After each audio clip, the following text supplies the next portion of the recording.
You're listening to Cultivation Elevated, hosted by Michael Williamson, where we discuss vertical farming and the future of cannabis and food production.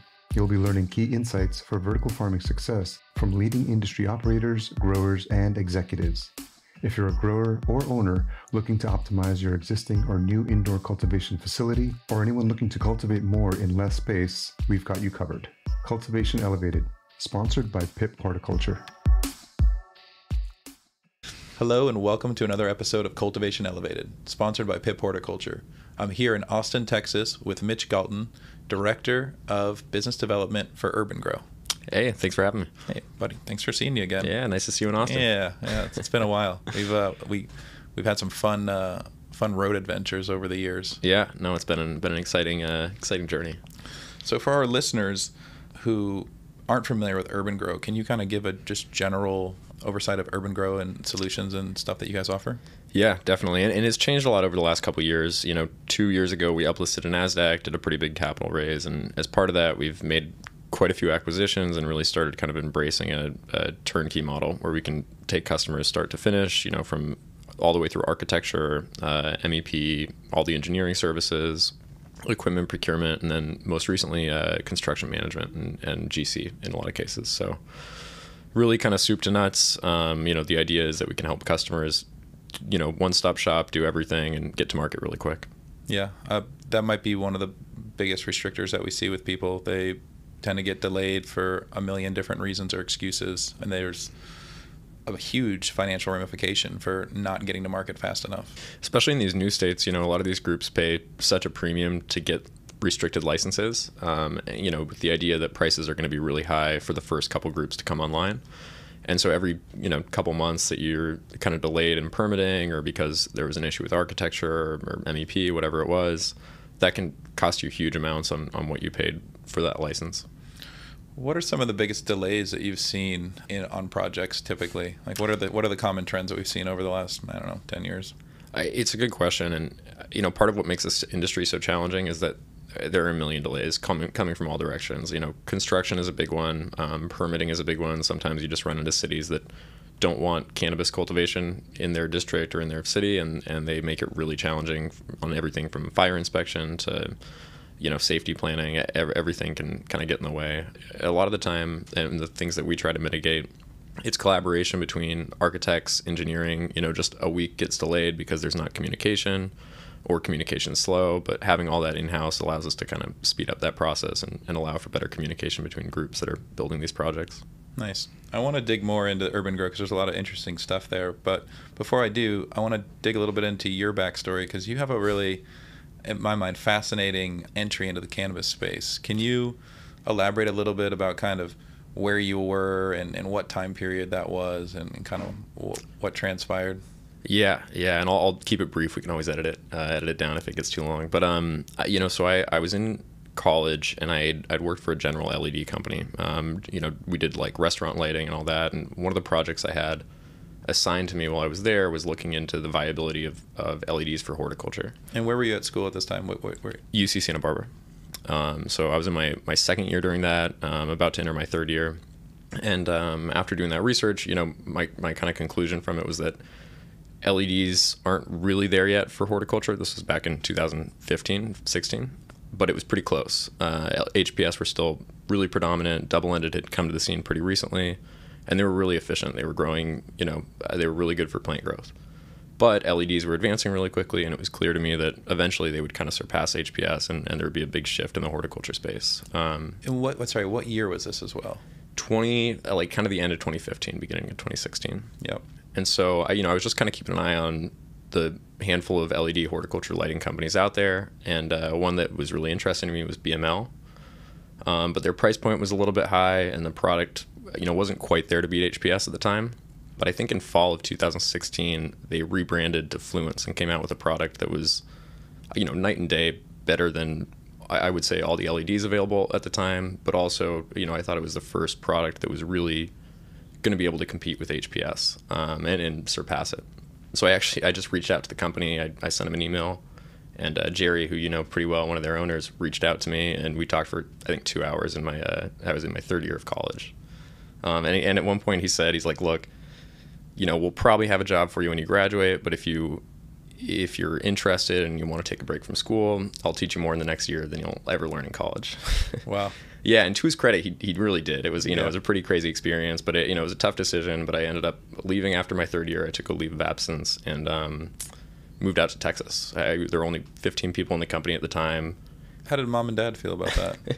They were a little bit surprised. Probably not thrilled, but I think they appreciated that I was, that I could always go back to college, and that Sure. The timing was pretty unique. The horticulture, the indoor vertical farming space was blowing up, and then also cannabis was getting really big in a lot of states. I mean, how many billionaires left, Harvard and Yale to go get busy with what their ideas were? Yeah. And again, I could always go back. I think that was part of what made me feel comfortable is, I could, if it didn't work out, I could just go back and it would be a good experience. But no, it ended up being incredible. We grew tremendously, both in staff and then also revenue over the next 3, 4, 5 years. What number employee or how many people are on the team at this point? When I joined in 2016, I think it was about 15 people. Mm-hmm. We had a lot of manufacturing also, so it's people in different roles, but about 15 total, I think. And by the time I left in 2020, we were around 200. Yeah. So pretty hyper growth through those years, and a lot of it was interesting to watch that journey, both from the customer standpoint, working with a lot of groups that really expanded, and then also just the internal going from a really small startup to a much bigger still startup was an interesting journey, but a lot of fun and a tremendous learning experience. Do you feel like now that you've gotten the startup bug, or like you got to experience the startup, because a lot of people don't. Yeah. They live their whole lives, they work for very stable companies, they have a very clear sense of what their role and responsibility is and kind of day-to-day stuff. And then there's people that have been a part of a startup, and it's, if you're lucky, it's controlled chaos, and so, but it's not for everybody. People that thrive on structure sometimes really struggle to have light feet during startup mode.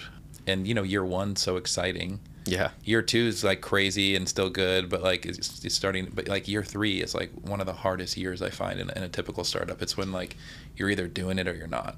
Totally. And we were really lucky. I mean, it was such a unique startup in the sense that the ownership team never took on outside investment, so it was really all kind of held internally, and we had a lot of freedom over product design, our approach to the market, and I think that helped a lot. But it was an interesting experience being in such a small startup and having to scale quickly. And then, we were acquired in 2018 by Osrium, which is a $4 billion company, and so I kind of got to see both sides of the, hyper small startup and hyper growth startup to the, institutional, been around 100-year company, and there are pros and cons to both. It's definitely a more exciting environment when you're in a startup scene, but it's also a lot more stressful. It really comes down. There's no backstop. It's the decisions you make can affect whether you're around for the in the next year or the next month even. Whereas having that backstop of a $4 billion company who can kind of bail you out or look longer term and make investments, mm-hmm. That has some benefits also. Can we talk a little bit about this concept of like getting to market early? While you were at Fluence, your territories were mostly North America or Canada specifically? Yeah, mostly North America. I did a lot in Canada just because there was so much growth up there at the time, and all those guys were really chasing speed to market in a huge way. Yeah. That's about, I think, the time that you and I connected and we started hitting the road together. And I was, looking at trying to see what are people doing in Canada? Yeah. Is anybody going multi-tiered or vertical? What I learned was people were building some monstrous greenhouses. Yeah. And so I have my, theories on where Canada kind of hurt themselves. But like, from your perspective and what we experienced, I don't even know if that's hyper growth. It was like megalodon growth. I mean, it was just, I've never seen anything like it. I've never seen so much capital deployed. I've never seen, that was my first time seeing 1 million plus square feet of cannabis greenhouse. Yeah. And it'd be next to like 3 million square feet of peppers. And, it was just like the whole thing was just like, I was like, wow, I've really been doing this at a very craft level in comparison to this. Well, and what was interesting about Canada is it did start out pretty small, and so a lot of these guys went from 2,000 square feet to 1 million square feet overnight, and I think that alone presents a lot of challenges. Even if you can do something super well at 2,000 square feet, just finding the staff in a lot of the places where these guys were building to manage 1 million square feet of cannabis was really challenging. Canada's been an interesting market for sure. I mean, ultimately, Canada's shot in the foot was not having canopy restrictions, and then that tied into basing evaluations based on what you could produce but not what you could sell. And that is such a terrifying, I don't know, situation to be in. And I look at it and I'm like, and then you restricted retail outlets as well. Yeah. So you choke the businesses, but you allow them to overproduce. I mean, it's crazy that was like somehow okay, and like nobody was like, this is gonna implode early on, Yeah, and it goes to show that the way that states or jurisdictions roll out cultivation licenses, we see it vary hugely based on where groups are, but it does make a difference in how viable these companies are long term, right? Like, restricted licensing is great because it gives you a license to print money if you get one of the first ones. But the question is, what happens after that? If you have unlimited square feet like we saw in Canada, that really valuable license is great because you can build unlimited, but it also means that your competitors can build unlimited also. And so the value of that license is always going to go down as people expand and the state continues, or the jurisdiction continues to issue new licenses, which is another issue Canada had. They issued the first batch of standard licenses and then just kept issuing them. I think there are a couple hundred up there now, especially once you factor in the craft licenses. For a while it was only 20 or 30 licenses, and it allowed those guys to raise, like you were saying, tremendous amounts of money and just dump it into more square footage. Mm-hmm. You were also on the horticulture side, or the non-cannabis side as well? Were you selling into that market at the time? Yeah, we were doing a little bit of it. Cannabis was always bigger, but we were definitely doing a lot of the indoor vertical farming, and then a lot of the greenhouse groups also.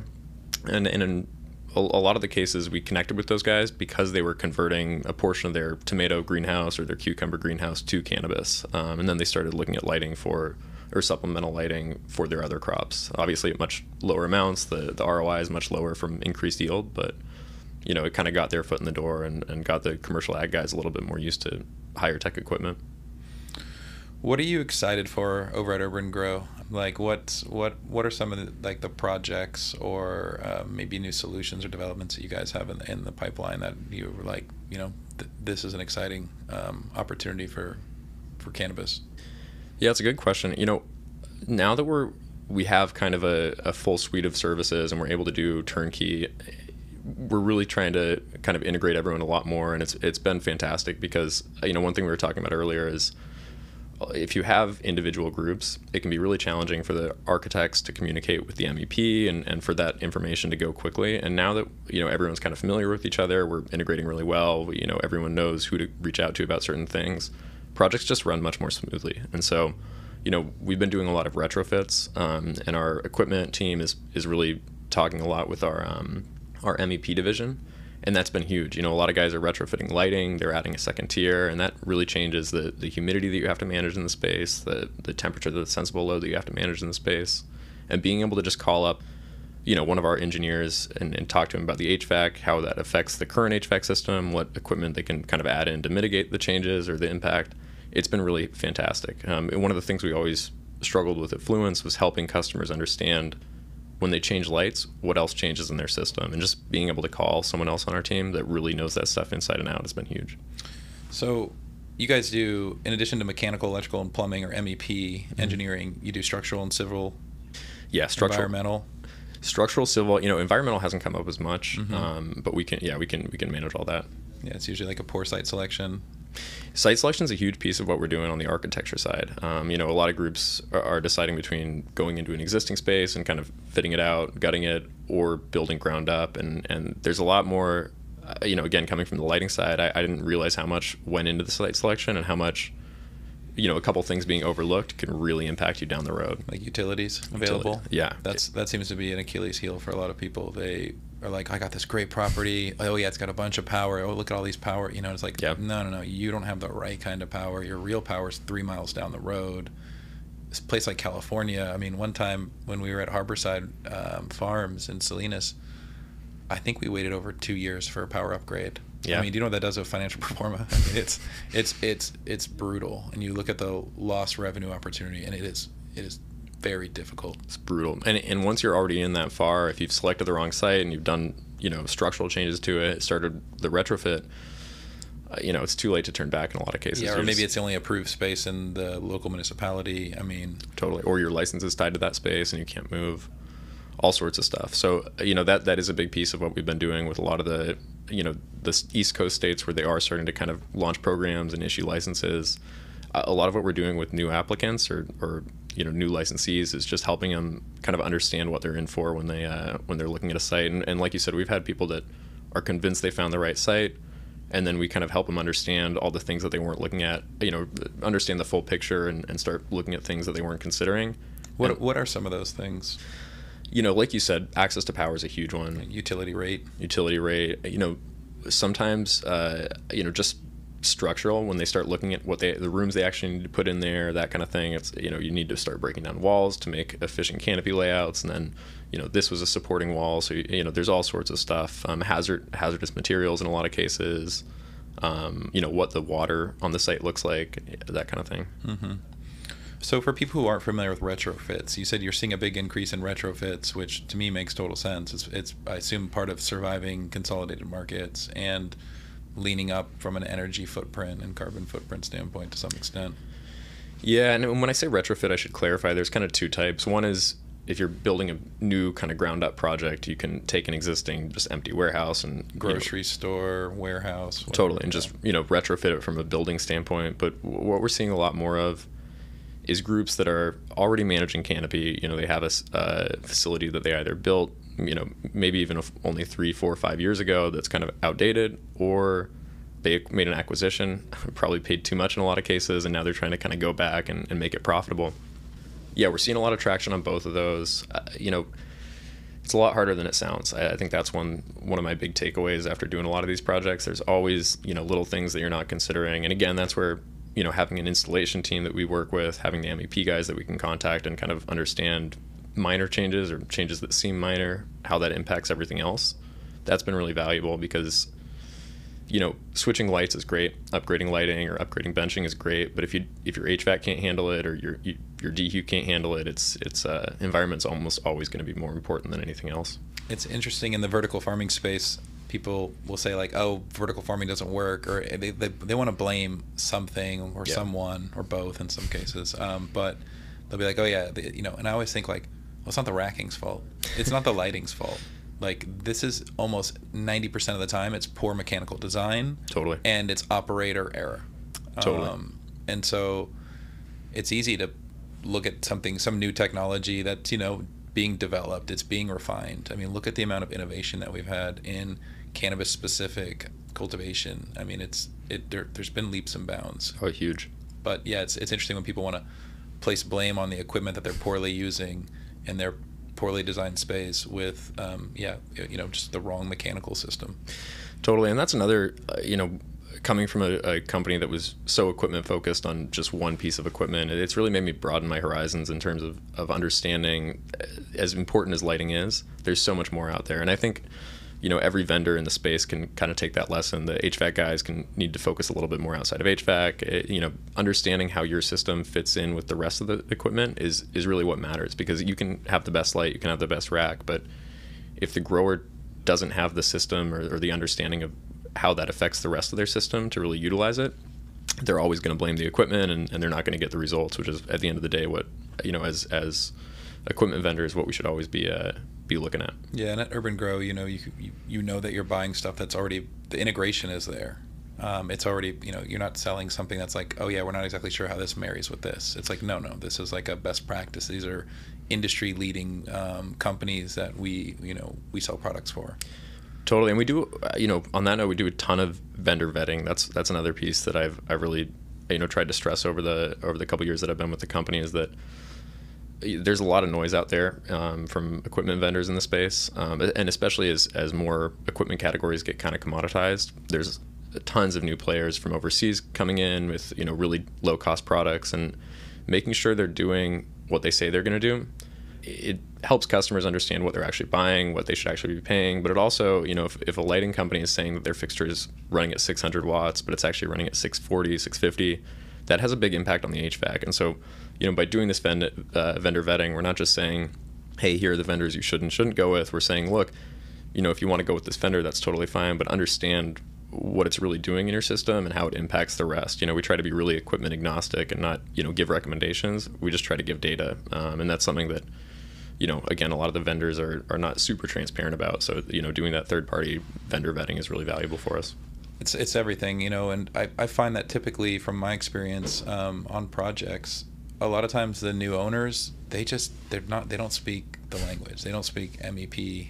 It's a lot. If you're not coming from that background, it's almost like a foreign language. And then equipment selection and integration, I think a really challenging thing for people as owners who aren't in the space yet or just getting there is like looking at apples to apples when you're looking at equipment, comps. I mean, they just look at the price, like, oh, this one's the cheapest.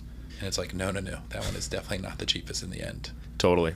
No, it's a tough one. I mean, I consider myself pretty well versed in a lot of this equipment, and sometimes I'll be looking at two lighting quotes, two benching quotes, and even as someone who's really familiar with what I'm looking at, it can be hard to do an apples to apples comparison and really drill down into what each vendor's proposing, what they're actually providing, that kind of thing. So no, it's a really good point. And another piece is, even if you have two vendors that are offering exactly the same thing, making sure that you're buying from a vendor who's going to be around to honor the warranty for the full lifespan of the product is massive. Over the last couple of years, we've seen a lot of vendors, especially smaller kind of fly-by-night vendors, go out of business. And even if they had great products, if you're not able to get a warranty when it fails or when there's an issue, that's a major downside.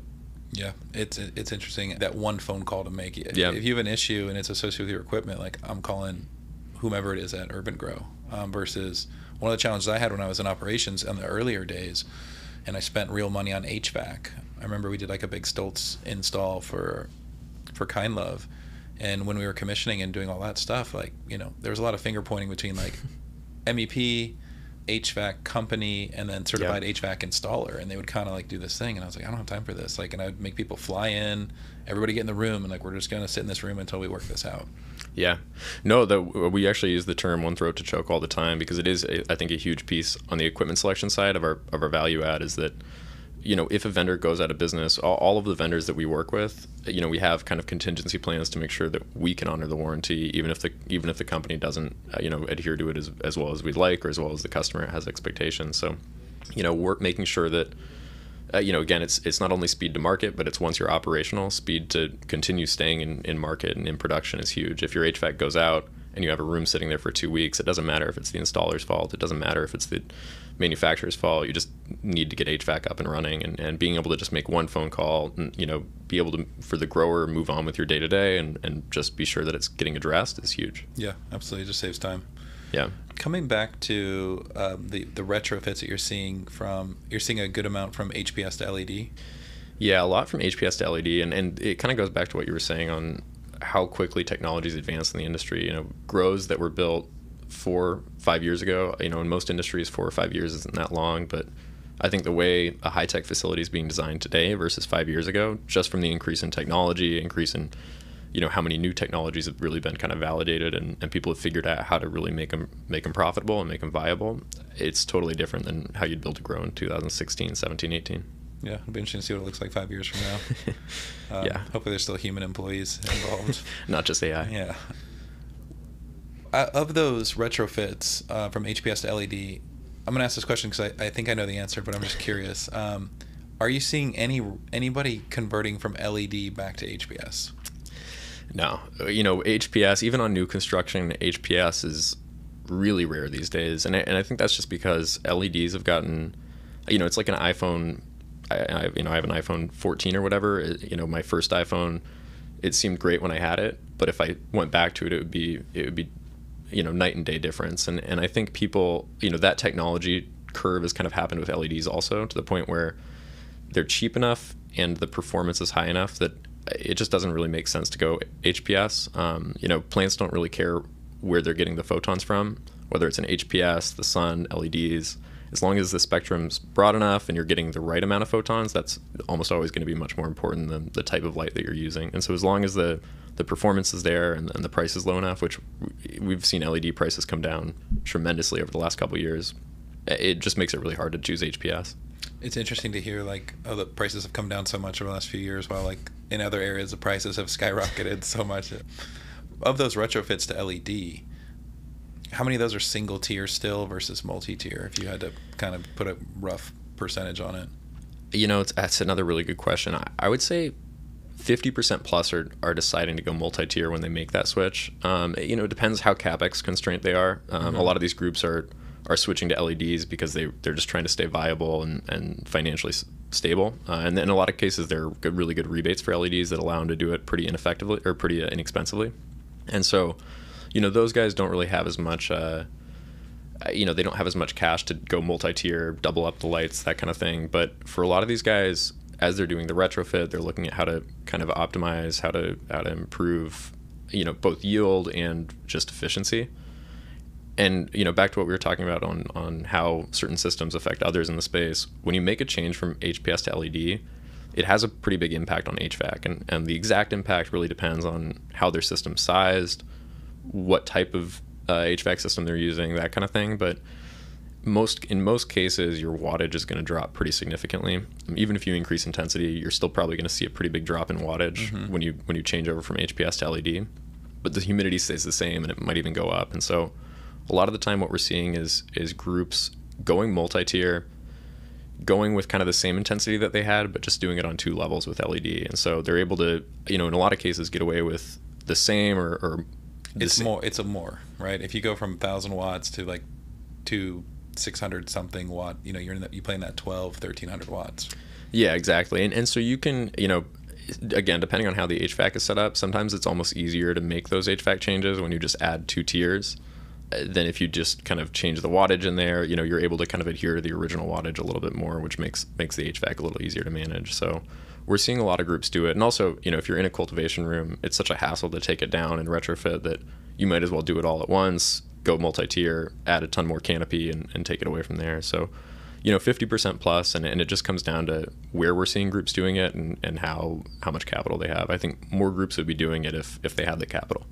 But 50%'s significant, yeah. Also, the reason I asked is because I asked this comment with people that are kind of savvy in the lighting space or working on lots of various projects around the country or globe. Not seeing very many people. I've got one that went from LED back to HPS. Really? Yeah. Interesting. Yeah. What was the reasoning there? I believe there were certain cultivars that they said were just they liked the trait expression more. It was more desirable with whatever that meant to them. Yeah. And I want to say there was something to do with like living organic soil or something. It was just it was going to be a single tier. That's maybe what it was. Yeah. A single tier because they had living organic soil beds and they had certain cultivars that perform better under HPS in their eyes. Yeah, it's interesting. HPS, a lot of these genetics were bred under HPS, and so part of me wonders, is it the temperature under HPS that they're more used to? Is it? Yeah, I think a big part of it might be temperature. Is it like photon penetration? Most of the time, if you're getting a green light is really what causes canopy penetration, and so if you're getting a good green content, which most of the kind of broad spectrum LEDs have, and you're getting the right intensity, you should get the same canopy penetration, but one of the challenges when you switch over to LEDs, and again, depending on how it impacts your system, your HVAC, knowing those changes and the changes you need to make from an operational standpoint is really valuable. A lot of times groups will put in 30% more light, 20% reduction in wattage. Their HVAC changes totally how it's being run, and then also their plants are getting way more light than they're used to. And so we really work with customers to make sure that when they switch to LED, and especially when they switch to higher intensity with any light source, that they're kind of ready for the changes that it's going to make. Usually a little bit higher watering rate, but the big one is that you want to photo acclimate. You want to make sure that when you put your plants in from veg, you start at lower intensity and kind of ramp it up slowly, because if they were getting 700 ppfd with their HPS when they first flipped into flower, and then you start moving them from veg into 900, 1000, 1200 ppfd, you can get some pretty big issues that you're not used to seeing under HPS just because of the lower light intensity. We talk a lot at Catalyst and PIP about compounding stress. Yeah. And compounding stress events. And for whatever reason, there's something around the time where people like to transplant or move. So you're physically moving the plant from one environment to another. They're not always conditioned ideally. Like you might go have a lot of humidity in your veg room, totally, or an optimal amount of humidity in your veg room, and then you go into a larger space where you don't have as much biomass and it's drier. They'll prune the bottom of their plants. They'll top their plants. They might do an IPM foliar spray. The lighting might be different. The nutrient changes, and it's a lot of change at one time to put on a plant. And then I hear comments from growers like, "Oh yeah, it bounces back," and I'm like, like you just lost a week. It sets you back so much. You just lost a week. Totally. And people don't realize in horticulture, farming, cannabis, like seconds matter, days matter, weeks matter. They add up to, like, seconds matter in labor, days matter in production and turns. Totally. Weeks, I mean, weeks is big bucks when you're losing a week. It's huge, and the amount of risk, plants do bounce back. It's a weed, it's always going to grow, but I think the impact of that stress long term definitely shows up in the final product, and like you said, how long it takes to actually finish. And having a plant in a flower room for an extra week, all the stuff you said about, fewer cycles a year, less revenue, but the risk of having that plant just sitting there, it could get diseases, anything could happen in that last week. And so keeping plants alive as short as possible to the point where you need to get to harvest is huge. And again, I think that is one of the big benefits of LED is that you can kind of acclimate and kind of mitigate that transplant shock that I think a lot of HPS growers are just used to dealing with. I was just remembering as you're talking, I was like, that's right, Mitch is like my go-to, like, quick LED, like, over the years, I'm like, hey, Mitch, what do you think of this, or what's this, or tell me, like, break this down for me, and you're like, your photon, genius stuff. And what would you say is, like, the diminishing returns on penetration into the canopy from LED in, like, a multi-tiered setting? Like how much of a bush or hedge are you actually really aiming for? Because it's interesting to see people's strategies around how tall of a plant they grow, how much are they skirting, like the big yielders in HPS, they're growing 6-7 foot plus plants. You're not doing that in a multi-tier. And I think part of that change is it's what people are growing for. Back when you were getting 3,000, 4,000 a pound, and your Class B bud was getting 2,000 a pound, you might as well just keep that stuff on there. But as prices compressed, it's become a lot harder not only to sell your product at the price you want, but actually just move your product at all. People are saying, why get the lower buds or the Class B, Class C when I could really just focus it on the top? I might not get as much total yield, but it's easier to package because I'm packaging the same kind of consistent product.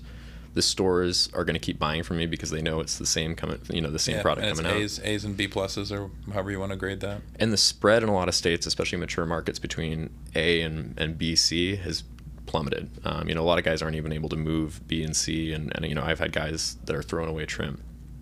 Just because it's not, with all the processing effort and the labeling, packaging, it's just not worth it. So I think that's part of what's driven that. Yeah, and I think that's really what determines how much you want to leave. How much space do you need for that cultivar to produce just top A or just kind of Class A cultivar or Class A flower? Yeah, and so I think 2 feet, 3 feet is what I normally see.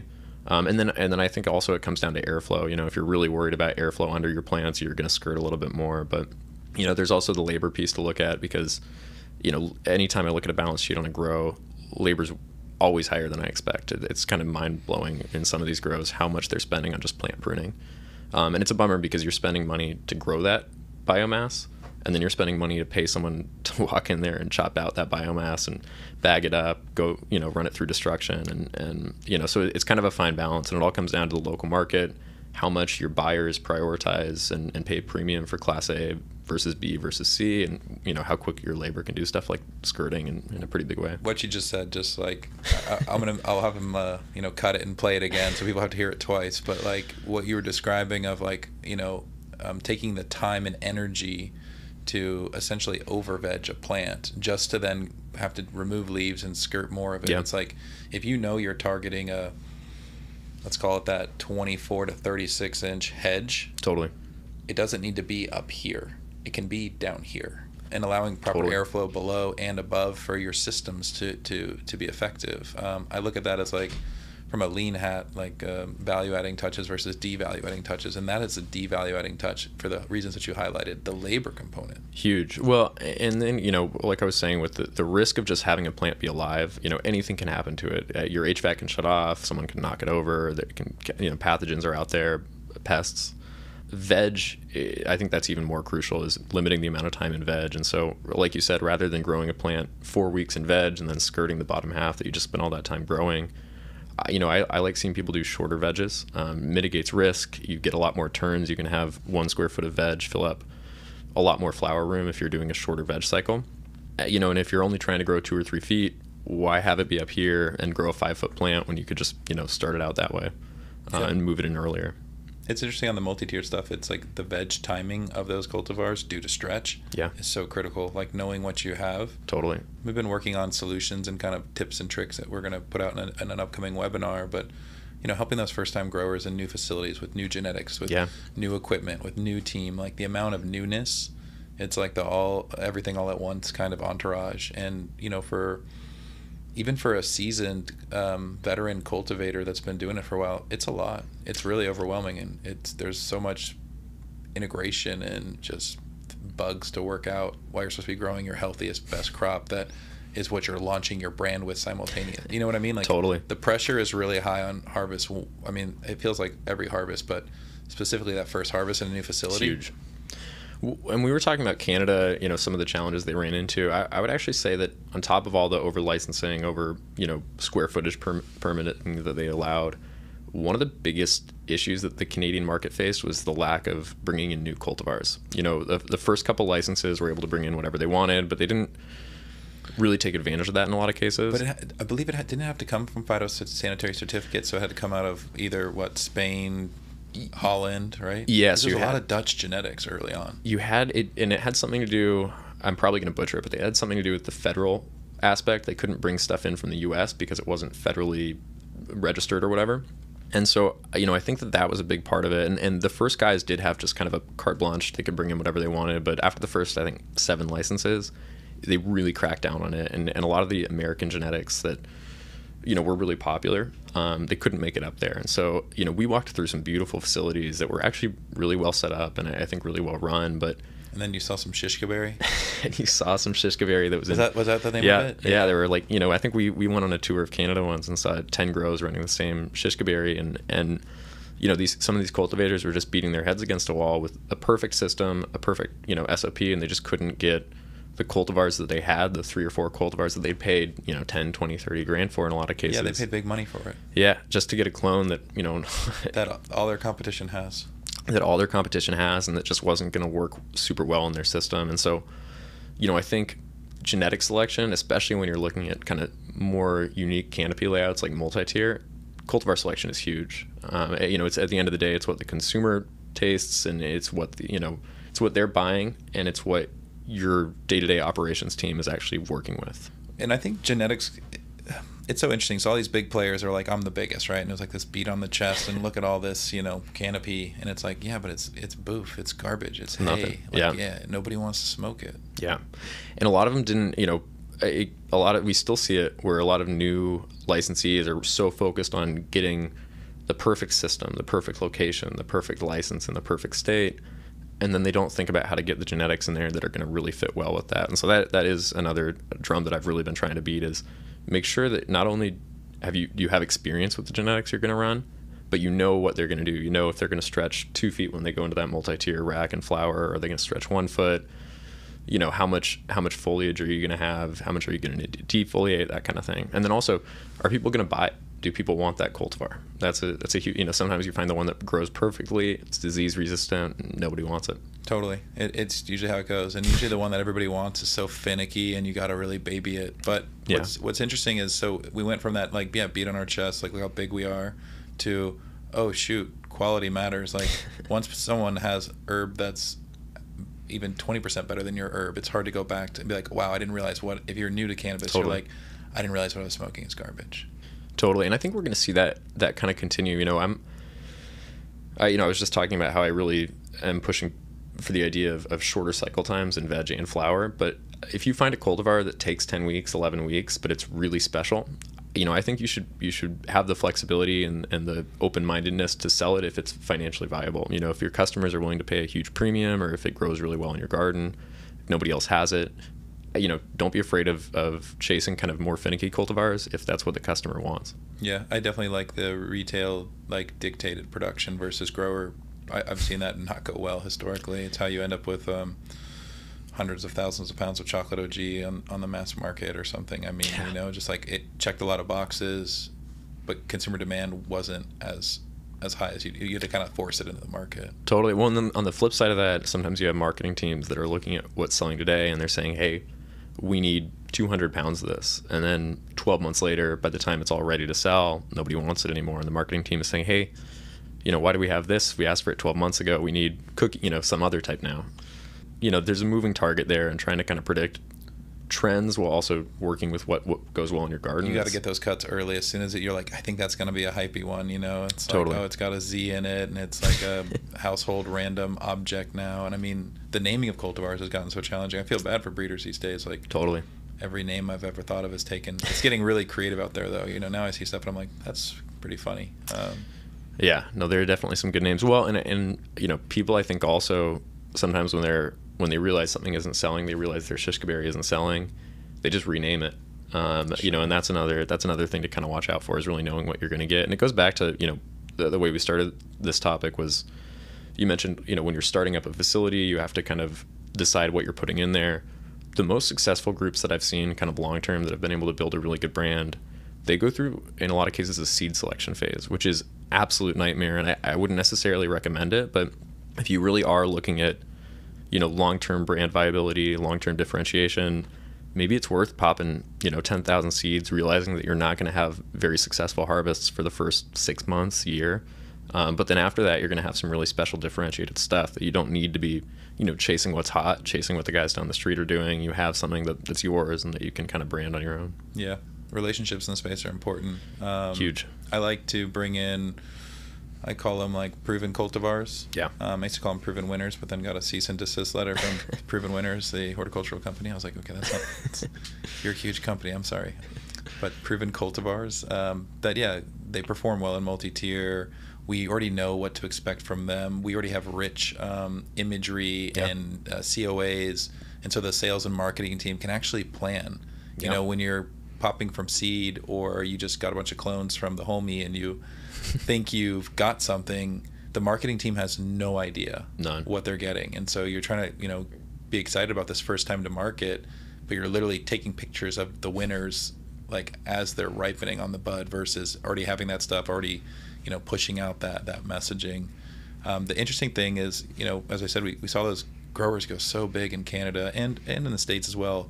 The last few years, there's been a lot more dialogue around quality and around genetics. And I always thought it was so crazy, because I'm like, whether it was a smaller project, maybe 5 million or 10 million or 20 or 30, 50, we were on $650 million projects together. Yeah. And they spent like no money on genetics. None. And they balked at spending 10 to 20 grand on it. I know. And then it was like, hey, that's really expensive. And it's like, are you insane? Like you have like the Taj Mahal here, yep, and you are growing disease, undesirable, weak genetics.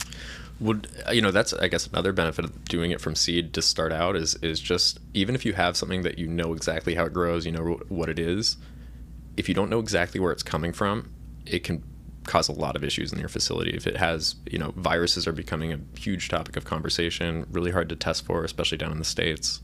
If you don't know what's coming into your facility, even if it's the perfect cultivar, or you don't know where it's coming from or what it's coming in with, you can have major issues that impact your whole grow forever. I call it the Trojan horse. Yeah. It's I've done it several times. Like when I got to California for the first time and had to grow, and I was just like, I remember putting an email out to the team, and I was like, if anyone's got any like really good cuts that you think would work well at the farm, and you want to work out something, like nobody said anything, but because it was Harborside Farms, and they had the big retail and all the clones. Yeah. And they had crazy clone vendors, like in terms of diversity and volume. Sure. I just took it all, and I knew that I was bringing it all in, and I did bring it all in, and we worked through those challenges. But the sad thing is you bring in 100 different things, and like you go fast forward a couple of years, and you're like, man, I'm growing like 4 or 6 of the original 100. Well, and it's interesting, like where it's all going to go in terms of cultivar selection. Like grapes for wine, there were only like 30 cultivars out there, which seems like a lot compared to a lot of other crops. But if there were only 30 cannabis cultivars right now, it would make things a lot easier. They're, like you said, hundreds, and you end up growing the same handful based on what you're looking for, how your grow's set up, what pathogens you're dealing with. I know a lot of greenhouse growers that have about 3 or 4, but then they kind of cycle them based on year or time of year. So powdery mildew will get really bad with shishka berry in winter. Not to pick on shishka berry, but they'll have some issues in certain seasons that are totally not an issue in others, and they'll just kind of arrange their cultivar selection and what they're growing based on seasonality. But everyone is kind of dwindling down to a handful because they realize what works and what doesn't, even if it does grow a really good product that people want. If it doesn't work in your grow, it's just not going to work. Yeah, totally. Yeah, it's like my quote's let the genetics do the heavy lifting for you. I like that one. I've watched people just struggle, and it's like, this isn't the one. Totally. Like they'll try and change everything around the plant, and that ties me back to another comment that I have is, when you're planning genetics for your facility, you need to think about this actually at, like, in my opinion, at the A&E in the very first mile of design, because you kind of have a choice to make. You're like, am I going to design a facility that has the capabilities that I think are considered a best practice, like optimal, like from an environmental standpoint, I'm going to be able to hold this optimal. How much variability will I actually have is basically what you choose to restrict. Totally. Because you're going to say, hey, we're making these sausages. I'm going to put all these ingredients into the sausage, and these sausages are going to be consistent. Yep. And if the ingredients don't work for the sausage, well, those ingredients don't get to be in the sausage. And so you're basically building a machine, and it's like, if the plants thrive in here, they'll be selected through a almost natural selection process. Yeah. And if they don't, they're going to be culled. The Totally. other path is usually typical with a stronger budget, a more advanced cultivator, and sometimes a lot of times like a science-based team. Yeah. But they'll choose to have more variability within their cultivation facility for their genetics. Meaning, if I need to adopt my environment to something completely outside of typical parameters, I have the capabilities of doing that. But that comes with a premium cost. Totally. Well, and it raises a good point about future proofing, right? We talked about how challenging it is to predict.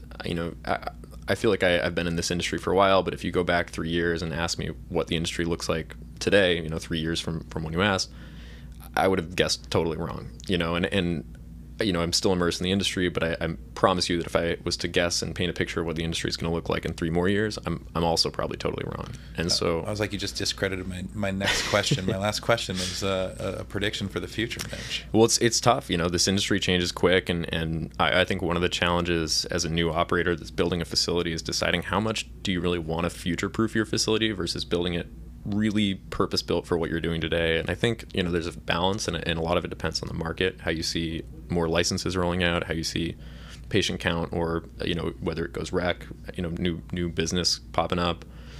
It becomes really challenging because anytime you add future proofing, you're either sacrificing for today's production, or you're paying a premium. And so we try to help customers. HVAC is a big one that we try to help customers future-proof. Lighting, a lot of times back in the day when CapEx budgets were really, really high, we would see groups go with way more lighting and HVAC than they needed, with the idea that if they found a cultivar that worked really well with high intensity or different climate, they could swap it in there without any real issues. We've seen now that customers are more focused on budget, we've seen that strategy change. Sometimes groups will do one high intensity room, so that if they find a cultivar that works really well with 1200 ppfd, or if they find a genetic that works really well on a 12-week cycle, they have the flexibility to put it in this one room. But it's not, they can't run it in their whole facility because it's not worth the cost just to have that option open. Yeah, that's interesting. So for people that want to learn more about Urban Gro, where can they find you? All over all the Internet of Things and socials of sorts? Yeah. So, Urban Gro, our website has a bunch of info on all our different services. UrbanGro.com? Yeah, UrbanGro.com. Easy enough. Yeah, easy enough to follow. Is it all spelled normal? GRO, no W. There we go. But yeah, pretty similar. So yeah, and then a lot of people are familiar with our kind of, the divisions that are all internal now, but that we acquired over the last couple of years. So Emerald Construction, DVO, an HVAC group out of Houston that we're really excited about, that we acquired pretty recently. And then 2WR, MJ12 is our architecture team. That was one of the first acquisitions we made. So yeah, all on the Urban Gro site, but folks may be familiar with those kind of brand names also. Yeah, Urban Gro, turnkey solutions. Mitch, I could talk to you forever. I'm grateful to have been a friend and watch you grow personally over the years, and so I've learned a lot from you and had a lot of fun on the road learning this crazy industry and navigating and watching, kind of like being a part of cannabis history to some extent. It's been exciting, and it's been a pleasure. And oh, likewise, man. No, I appreciate that. I know this isn't the last conversation, so I look forward to the next one. Likewise, I appreciate all that you've done. You've been a tremendous help. I've learned more from you than maybe even Jerry. So in my last year of school. So no, I really, really appreciate it, and it's been a blast being on. All right, brother. Thanks so much. Yeah, man. I guess he's kind of on the way. Yeah, that's a wrap.